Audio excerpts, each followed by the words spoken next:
మన ప్రభువును రక్షకుడైన యేసుక్రీస్తు వారి ఘనమైన నామములో మరి చేరవలసిన మీకు అందరికీ హృదయపూర్వక తెలియజేస్తున్నానని దేవుడు మనం దీవించిన గాక. ఆమేన్. దేవునికి స్తోత్రం. హల్లెలూయా. దేవుడి యొక్క మహాకృపను బట్టి మరి గడిచిన 2 దినాలు కూడా దేవుడు మనందరికీ ఆశీర్వాదకరంగా జరిగించారు కాబట్టి ప్రభువును స్తుతిస్తున్నాను. మరి ఈ 3వ రాత్రి దేవుని సన్నిధిలో ఇలా గడపడానికి పరిశుద్ధాత్మ దేవుడు సహాయంగా చేశాడు. ఈ సమయంలో కొన్ని విషయాలు వాక్యాన్ని ధ్యానం చేసుకుందాం.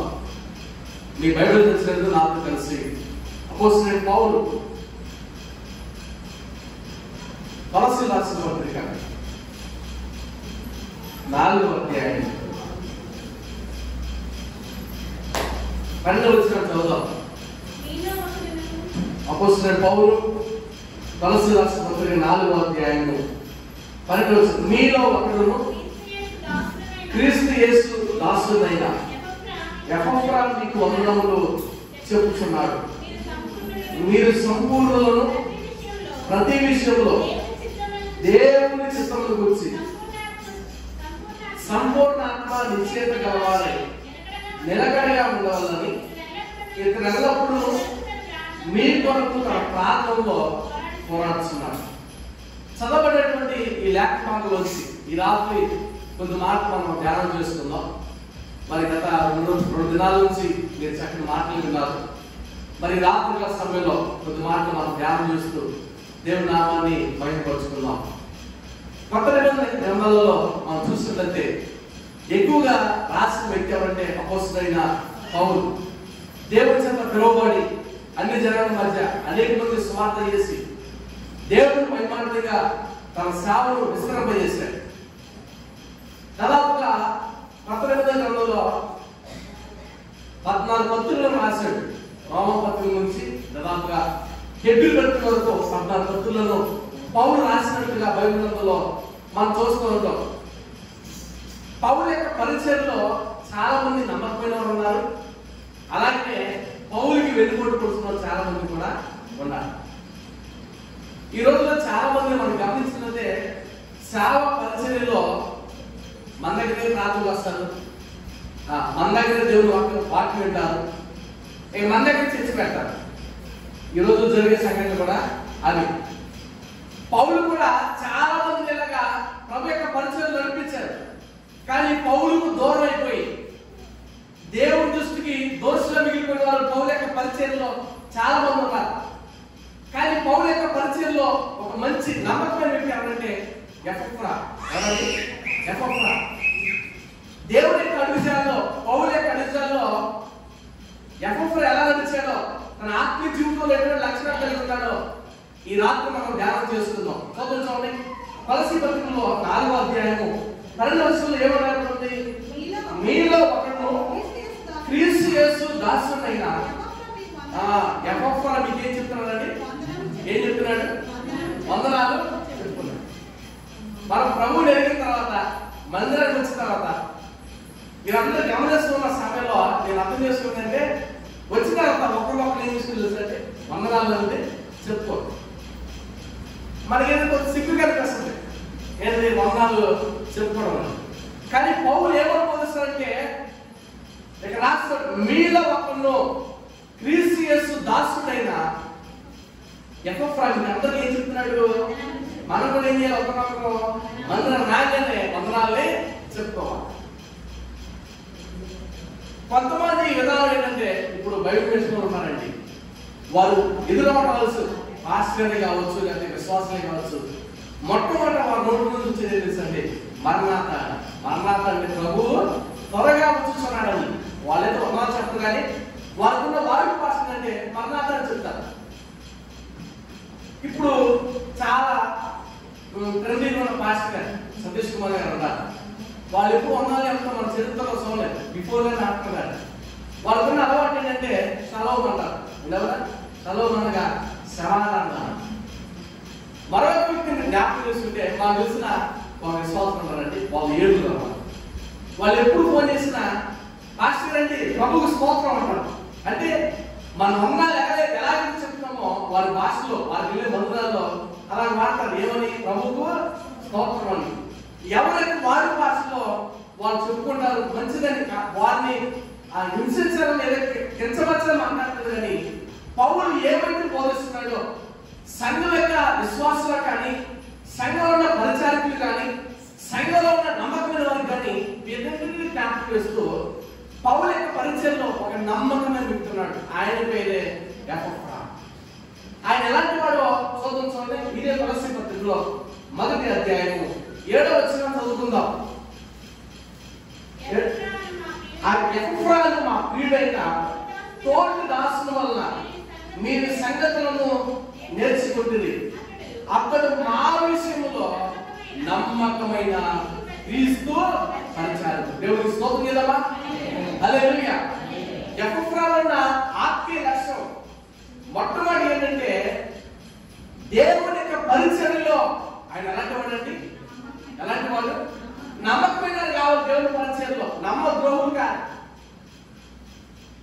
ఆత్మీయ జీవితంలో పౌలు యొక్క పరిచర్యలో దేవుని సేవకుడికి పౌలుకి ఎలా ఉన్నాడంటే ఒక నమ్మకమైన వాడు ఉండాలి. నమ్మకమైన వారిని దేవుడు మెండైన దీవులను అనుగ్రహం చేస్తాడు. చూడొచ్చు అంటారు, ఎపఫ్రాను మా ప్రియుడు తోటి దాసుల వల్ల మీరు ఈ సంగతులను నేర్చుకుంటుంది. అతడు మా విషయంలో నమ్మకమైన క్రీస్తు పరిచారకుడు. దేవునికి స్తోత్రం కలుగుగాక. హల్లెలూయా. పరిచర్యని నమ్మకమైన కావాలి. ప్రార్థించేవారు నమ్మకమైన కావాలి. విశ్వాస జీవితంలో సంఘాన్ని అభివృద్ధి చేసేవారు నమ్మకమైన వారిని జీవించాలి. పౌలు అదే నమ్మకంగా బోధిస్తున్నాడు. నా తోటి దాసుల వల్ల ఈ సంగతులు నేర్చుకున్నాను. నా తోటి దాసుడు ఎపఫ్రా ఎలా తెలుసండి? ఒక నమ్మకమైన క్రీస్తు పరిచారకుడు. ఈ రోజుల్లో పరిచయం చేసిన చాలా మంది అరుదుగా కనపడతారు. ప్రార్థన ఉందంటే సక్కలు పోయి పెట్టుకోవడం, వెళ్ళిపోవటమే, కుర్చీలు తీసుకొని లేదా ఉడుద్దామని ఏ ఉండదు. కానీ పౌలు యొక్క పరిచయంలో ఎపఫ్రా ఎలా అంటే ఒక నమ్మకమైన క్రీస్తు పరిచారకుడు ఉన్నాడు. ఈ రోజులన్నీ పాస్టర్ గారు ఉన్నారు, బాడీ గారు ఏంటన్నా దేవుడికి పరిచయం చేసే వాళ్ళు.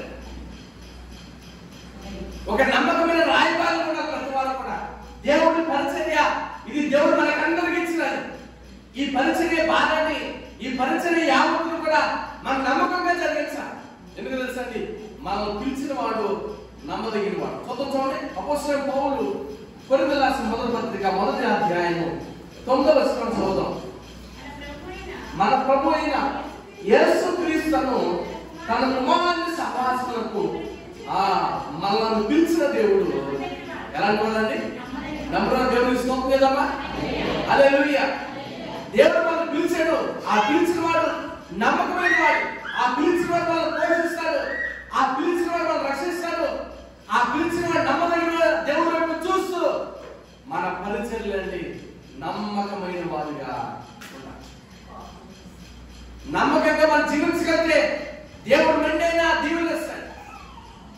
అందుకని ఎపఫ్రా గురించి పౌలు ఏమని బోధిస్తున్నాడంటే నమ్మకమైన క్రీస్తు పరిచారకుడిగా ఉన్నాడు. రెండవ ఆత్మీయ లక్షణాన్ని మనం ధ్యానించాలి. కొలస్సీ పత్రికలో నుంచే చూడండి. కొలస్సీ పత్రిక 4వ అధ్యాయం 12వ వచనం. మీలో ఒకడు క్రీస్తు యేసు దాసుడైన ఎపఫ్రా మీ పొగరములు చెప్పుచున్నాడు. మీరు సంపూర్ణులను ప్రతి విషయంలో దేవుని చిత్తమును గురించి సంపూర్ణ ఆత్మ నిశ్చయత కలవాలని, నిలకడగా ఉండవాలని ఇతడు ఎల్లప్పుడూ కూడా మీ కొరకు తన ప్రాంతంలో ఏం చేస్తున్నాడండి? మా దేవులో ఎక్కడ ప్రార్థనలు ఏం చేస్తాడు తెలుసండి? మంచి పోరాటం. మనకి ప్రార్థనలో పోరాటం లేకపోయినా శరీరానుసారంగా చాలా పోరాటం ఉంటుంది. ఏదో ఒకటి సంపాదించాలి. పరుగు పందులో చాలా మంది పరిగెత్తారు, కానీ బహుమానం పొందేది ఒక్కడే. ఈ రోజుల్లో ప్రార్థన జీవితం చాలా మందికి అరుదుగా ఉంటుంది. కానీ ఇతర సంఘ క్షేమాభివృద్ధి కొరకు, సంఘం ఆత్మీయ జీవితం కొరకు, సంఘంలో బిడ్డల కొరకు ఎల్లప్పుడూ కూడా కన్నీరు విడిచి అంగలార్చి ప్రార్థన చేస్తున్నాడు, పోరాడుతున్నాడు. ఏం చేశాడండి? వెలుగులాడాడు. పోరాడి గెలిచాడు బైబిల్లో కాబట్టి. ఒక రాత్రంతా ప్రభువా ఈ రాత్రి నిన్ను ఆశీర్వదిస్తాను కానీ ఈ స్థలం నుంచి వెళ్ళవలసిన లేదు, ఈ రాత్రిని ఆశీర్వదించాలి ఆయన. అటువంటి పోరాటం ప్రార్థన చేయలేదు. మీరు అందరూ ప్రార్థన చేస్తున్నారు కదా, నేను ప్రార్థన చేస్తున్నాను. అందరు విశ్వాసంగా జీవిస్తున్నారు కదా, నేను విశ్వాసం ఉంది. కానీ మన ప్రార్థన ఏమో తెలుసండి, మంచి పోరాటం కలిగి ప్రార్థన. నీ జీవితంలో ఏదైతే పొదుగుందో, నీ జీవితంలో ఏదైతే తక్కువగా ఉందో, ప్రభువా నేను సిద్ధంగా అయినా నా ప్రార్థన పోరాటం చూస్తూ ఉన్నా.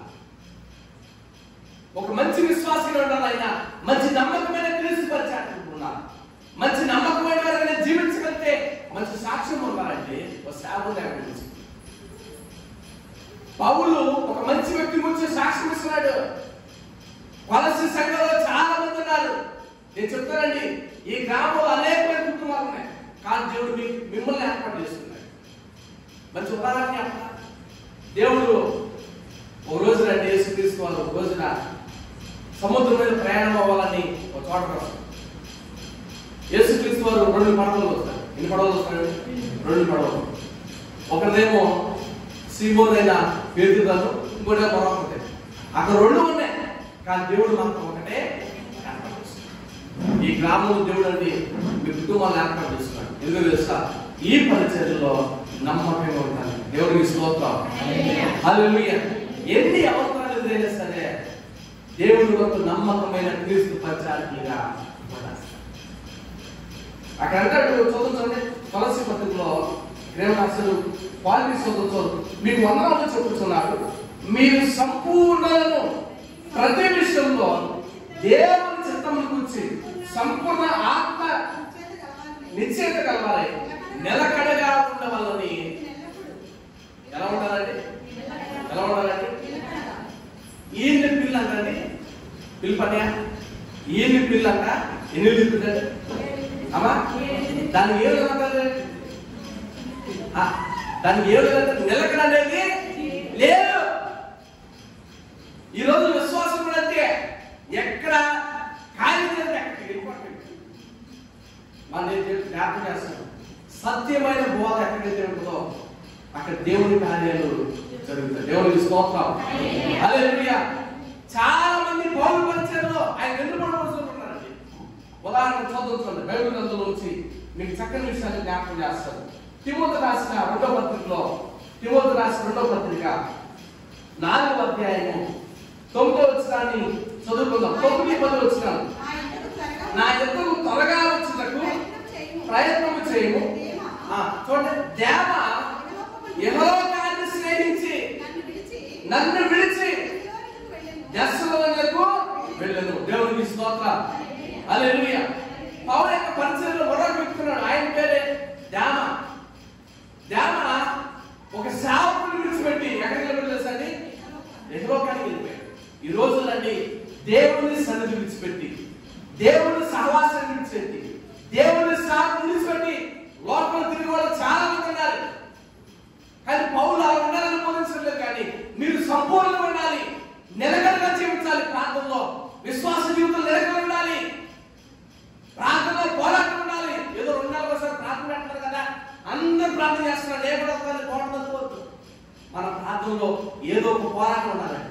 ప్రభు మీకు సమస్యలు ఉన్నాయి, మా కుటుంబ సభ్యులు వేడుకున్నాను ఆయన, నేను ప్రార్థనలో పోరాడుతున్నా, నా నిలకడగల భక్తి, నిలకడగలి ప్రార్థన చేస్తున్నాను, నిలకడగలి విశ్వాసాన్ని జీవిస్తున్నాను. నా పోరాటం ఎలా ఉందో మనమే ప్రశ్నించుకోవాలి. నిలకడగలి భక్తి అంటే వ్యర్థం.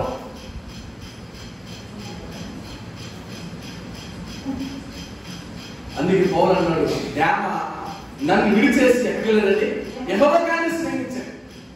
దెస్సలోనికి వెళ్ళిపోయాడు. దెస్సలోనికి వెళ్ళి దేశం మొత్తం లేని పాపం మొత్తం అంటున్నాడు. ఎక్కడ? దెస్సలోని ప్రాంతంలో దేవుడి సేవకుడు విడిచిపెట్టి, దేవుడి యొక్క ఆత్మీయత విడిచిపెట్టేసి పౌలు విడిచి వెళ్ళిపోయాడండి. ఎంత దుర్మార్గం అయిపోయింది చెప్పండి. తన బ్రతుకు ఎలా మారుతుందో చెప్తే కనుక యెహోవాను స్నేహించి ఈ రోజులో ఇక్కడ ప్రాంతం వాళ్ళు ఇక్కడ అన్ని చోట్ల సత్యవాక్యాన్ని విడిచిపెట్టి కల్పనా కథలు చెప్పు మాటలకు అలవాటు అయిపోయిన ప్రజలు అనుకున్నారు. ఇప్పుడంటే మొత్తం ఇంటి ముందు రావాలి, అయితే అయ్యర్ టీవీలో వాక్యం చెప్పాలి, సందేహం ఫోన్ పేలో పంపించాలి, గూగుల్ పే చేయాలి, ఏదో ఒకటి ఆర్టిస్ట్ అయిపోయిందంటే భక్తి. ఇది ఒక ఉపవాస ప్రార్థనలు అంటే ఆలస్యం అంటే 9 గంటలు ప్రారంభించబడి ఎంగైపోయి తెల్లారిపోయేది. నా చిన్నప్పుడు అంటే అసలు గొలుసు ప్రార్థన చేసేవాడు. 9 గంటలు ప్రారంభించబడ్డది ప్రార్థన, తెల్లారిపోయింది. అసలు ఎలాగ ప్రార్థన చేసుకోవాలి. ఈ రోజా 7 పెడితే 9 అవగానే ఫాస్ట్గా లేదు,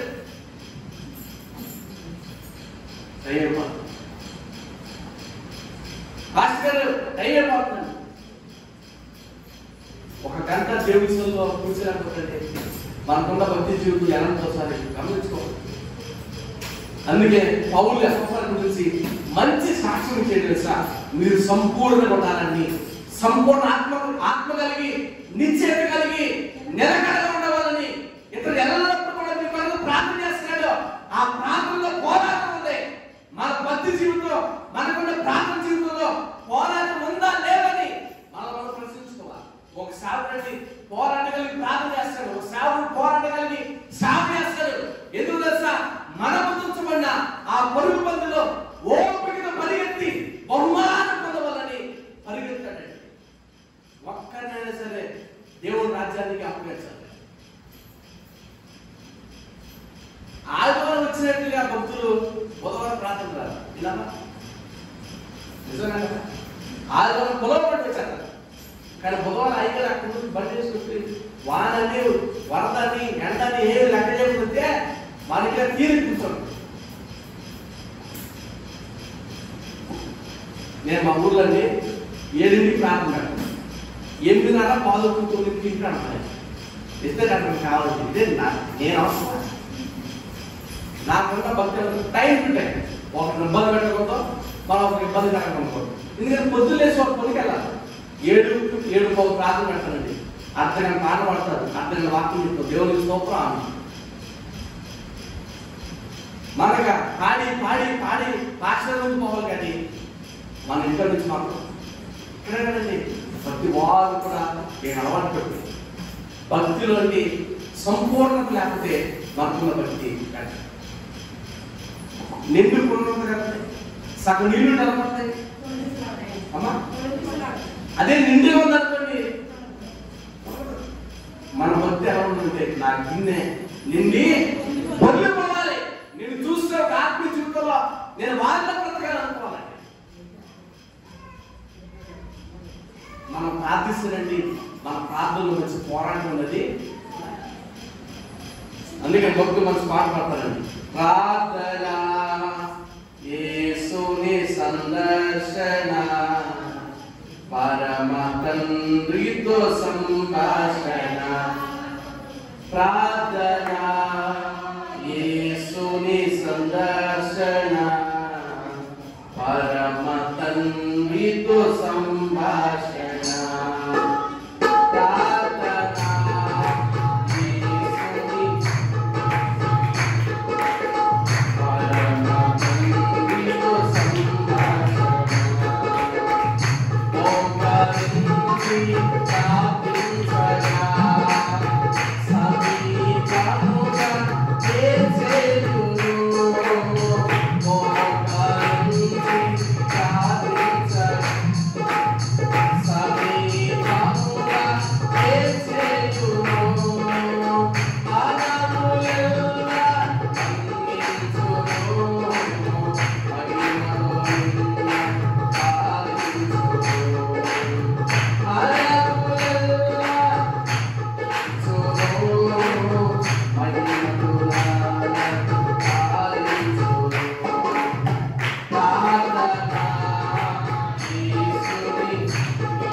ఒక దేవుని శాపం నుంచి మంచి సాక్ష్యం ఉండేవాళ్ళు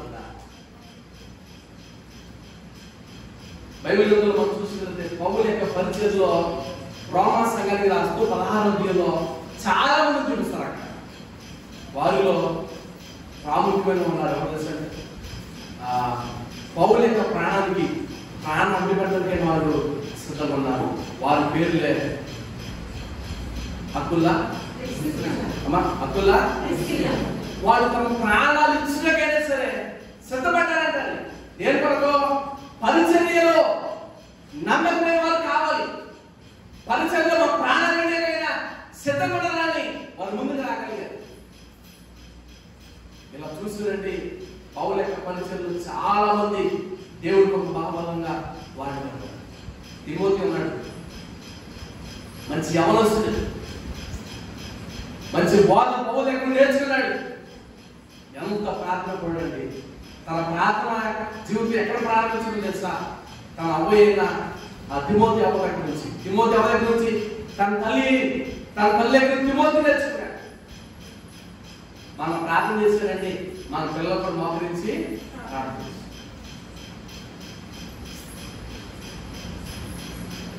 అటువంటి ఆత్మీయ జీవితాన్ని మన పిల్లలు నేర్పించాలి. ఒక సేవకు దగ్గర నుంచి మంచి సాక్షిగా పొందుకోవాలి. చాలాసార్లు గొప్ప ఎప్పుడు కానీ వాయిలో ఒకసారి ప్రార్థన చేసుకుంటాం. నేను మన ఫోటో చేశాను, ఫోటో చేశాను. ప్రార్థన చేసుకుంటే వాళ్ళు ఏమవుతుంది అంటే మోకరిస్తున్నాడు. వాళ్ళు ప్రార్థన చేసుకుంటారు. నేను ఒకటే జ్ఞాపకం చేస్తానండి, మనం మోకరించి ప్రార్థన చేసినప్పుడు అది మన పిల్లలు చూస్తారు. మనం ప్రార్థన చేస్తుంటే మనకున్న విశ్వాసం బట్టి, మనకున్న ప్రార్థన జీవితాన్ని బట్టి, మనకున్న ఆత్మీయ జీవితాన్ని బట్టండి మన పిల్లలకు మనం మాదిరిగా. నేను అంటాను, పౌరులు అటువంటి ఆత్మీయ వెలుగున్నాడు కాబట్టి అలాంటి పరిచారికలు కూడా ఆయన తయారు చేశాడు. నమ్మకమైన క్రీస్తు పరిచారిక. ఈరోజు నమ్మకమైన వాడు పరిచయాలు ఎవరంటారండి. కానీ ఒక మంచి దైవజనుడు ఇచ్చారు, మీకు దైవజనుడు కుటుంబాన్ని ఇచ్చారు. మీరు పరిచయం చేస్తుంటే అది దేవుడికి వస్తున్నాడు. దేవుడికి చక్క మందిరాలు ఇచ్చాడు. ఈ గ్రామంలో నేను ఒక గ్రామానికి ఆ మందిరాన్ని ఓపెనింగ్ వెళ్ళానండి.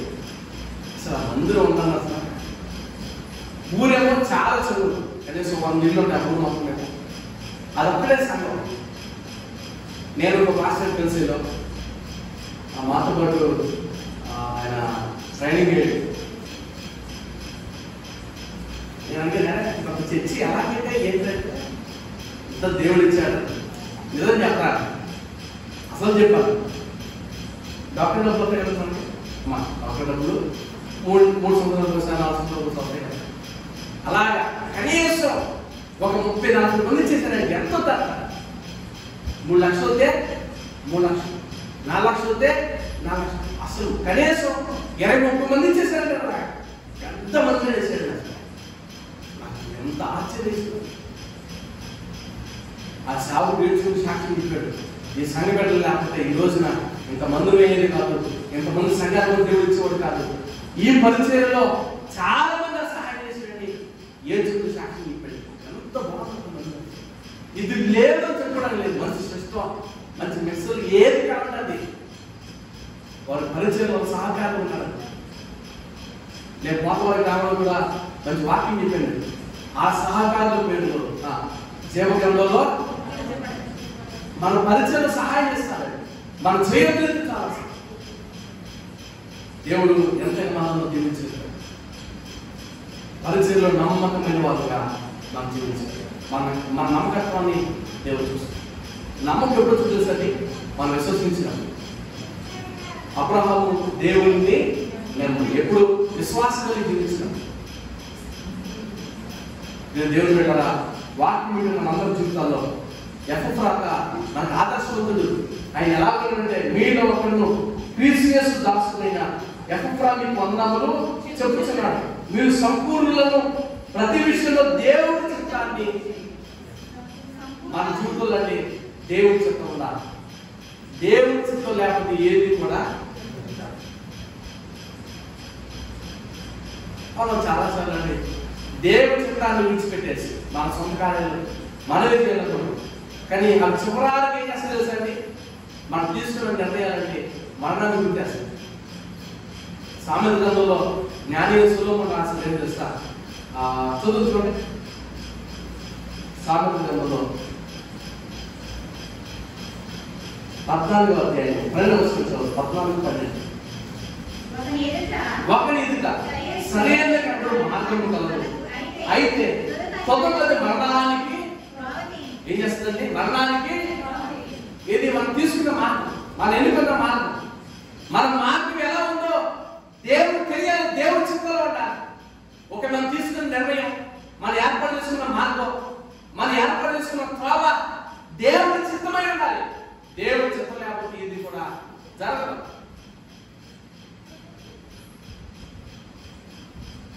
మీరు ఇచ్చిన లాజిక్ చెప్పండి. హైందువులు నమ్మే సాంప్రదాయం తెలుసా? శివుడు ఆజ్ఞ అది దేవుడి చిత్తం లేని భూమి ఏది కూడా జరగలంటే వాళ్ళు ఎంత మూఢనమ్మకం నమ్ముతారు. అసలు మనం చాలా చదువుకుంటాం దేవుడి చిత్తమై ఉండాలని. దేవుడి చిత్తం లేకపోతే మన భూమి మీద ఏం లేదు. దేవుడి చిత్తం కోసం మనము కాల్చుకునే వాళ్ళగా ప్రభుత్వం కనిపెట్టిన వారు కూడా దేవుడి చిత్తాన్ని మనం ఉంటే అంతవరకు మనలో నడిపిస్తాడు నా దేవుడు శ్రమలోనైనా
బహు ప్రయాసపడుతున్నారని ఇతరుల గురించి ఏం చేస్తున్నాడండి? ఎందు నిమిత్తం దేవుని పరిచర్యలో ఏం చేస్తున్నాడు? బహుగా ఏం చేస్తున్నాడండి? ప్రయాసపడుతున్నాడు. పౌలు కొరింథీ సంఘం రాస్తాడు, ప్రభునందు మీ ప్రయాస వ్యర్థము కాదనగాలి.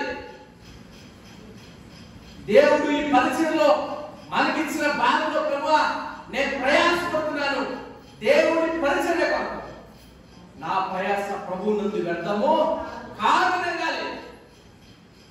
అతి కాలు నిలిపి దేవుడి దగ్గర నుంచి ఏం పొందుతుంది తెలుసండి? మంచి సాక్ష్యము పొందాలి.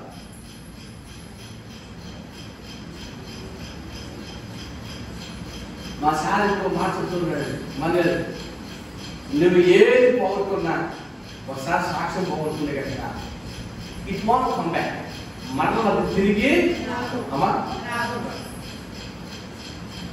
ఒక మంచి వాడిగా ముద్ర పడిన తర్వాత ఏదో ఒకటి మన మీద దుష్ట ప్రచారం ఏదో ఒకటి వచ్చింది అనుకోండి, మరలా మంచి పేరు అంటే మరలా దేవుడు మనకి ఎటువంటి స్థితి ఇచ్చాడో దాన్ని బట్టి మనం సంతోషించాలి. దాంతోపాటుగా మనం దేవుడి దగ్గర నుంచి పొందుకోవాలి, మంచి సాక్ష్యాన్ని పొందుకోవాలి. బైబిల్ గ్రంథంలో దేవుడి దగ్గర నుంచి మన సాక్ష్యం పొందుకున్నాడు చాలా మంది ఉన్నారు. ఏబు ఉన్నాడండి. ఏబు ఊజు దేశం ముందు మంచి భయభక్తులు వాడే ఉన్నాడు. దావీదు దేవుడి దగ్గర నుంచి మన సాక్ష్యం పొందుకున్నాడు.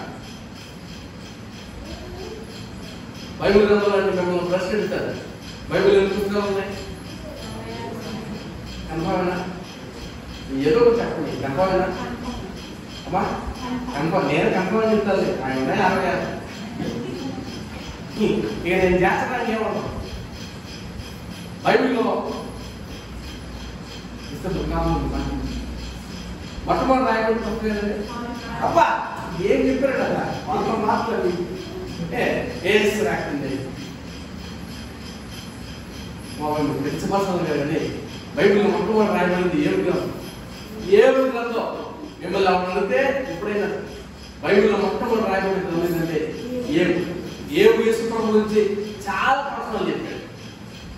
యేసు ప్రభు పునరుద్ధానాన్ని తిరిగి లేస్తాడని మొట్టమొదటి ప్రవచన అయిందే. నా విమోచకుడు సజీవుడని భూమి మీద తిరిగి లేస్తాడని నేను ఆ కళ్ళతో చూస్తున్న మొట్టమొదటి ప్రవచన చెప్పింది ఆయన. అసలు నా మాట మీకు అర్థమైందండి. మొట్టమొదటిగా యేసు ప్రభు తిరిగి లేస్తాడని మొట్టమొదటి ప్రవచన చెప్పి మీకు ఆయన మీకు రిఫరెన్స్ చదువుతాం. ఏమి చదువుతాం చదువుతాం చెప్పుకుని ప్రార్థన చేసుకుంటాం. ఆ ఏమి చదువుతాము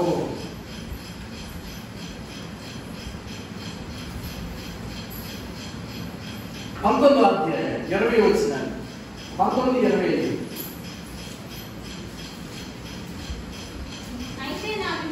మా పేజ్ నెంబర్ 434 పేజీ పాత్ర నుంచి పేజ్ నెంబర్ 4. నా విమోచకుడు సజీవుడనియు తర్వాత ఆయన భూమి మీద నిలుచుననియు నేను ఎరుగుదును. దేవుని స్తోత్రం.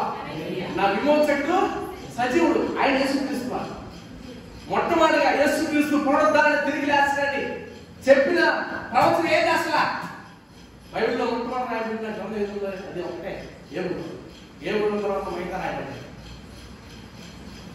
ఏ భాషలో చెప్తే మేము అది కాకుండా పాస్టర్ పేరు వస్తుంది.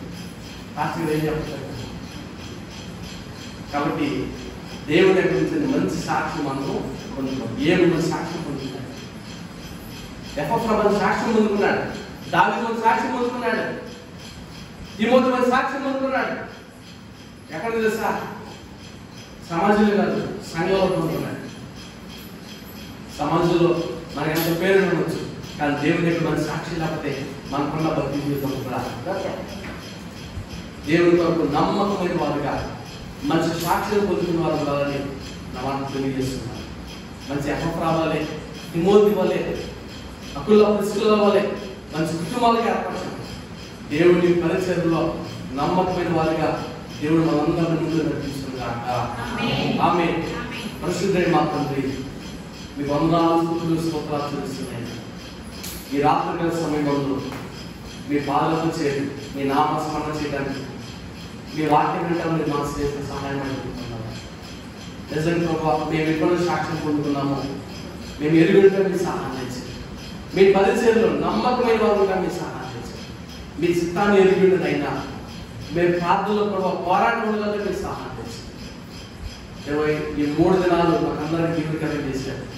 మీ చిత్తమైతే ప్రభా మరలా కలుసుకున్న రోజులైనా వచ్చిన రోజులున్నా ఉపవాసకుడిలో వరకు మీరు మాకు తోడేవాడిని నడిపించున్నాయి. మాకు కావాల్సిన ఆత్మీయాన్ని దయచేసి బలపరిచి మా ప్రాణాత్మ శుద్ధి మీరు వచ్చే వరకునైనా మంచి సాక్షులు పొందుకున్న వారుగా మీరు సహాయం చేస్తున్నాం. యేసు నామములో ప్రార్థన చేస్తున్నాను తండ్రి.